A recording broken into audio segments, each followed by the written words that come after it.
Arrests and extortion of the Syrian population has become a major source of funding for the regime. Details have been given of huge bribes being paid to officials by families of those in detention. A survey of more than 1,200 former prisoners and family members suggests the money is likely to be helping senior regime members avoid sanctions.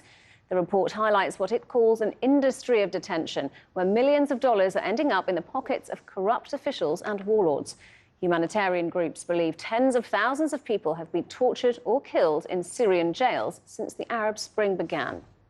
Well, for more on this, Bayan Hacker joins me from Gaziantep. She's a psychological counsellor for the Association of Detainees and the Missing in Sednaya prison. And she's also one of the authors of the report. Thanks very much indeed for being with us today. So describe to us just how bad is the situation for detainees?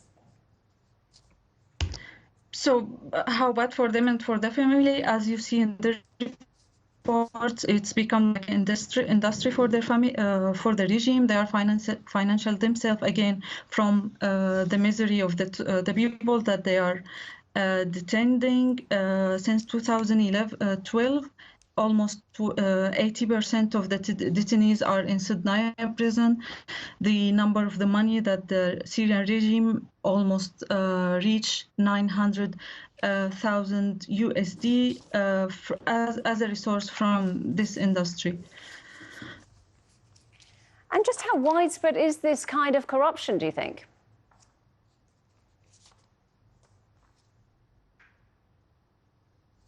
Sorry, I did not hear you.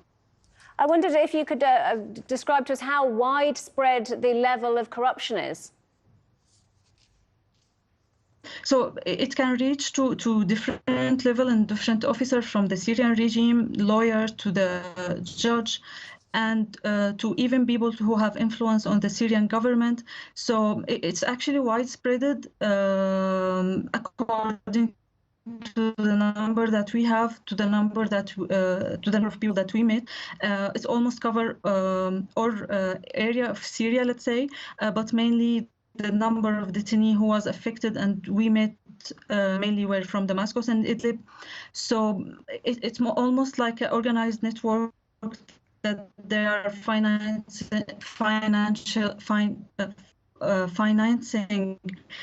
the Syrian government economies. OK, Bayan Hacker, thank you very much indeed for joining us on the programme.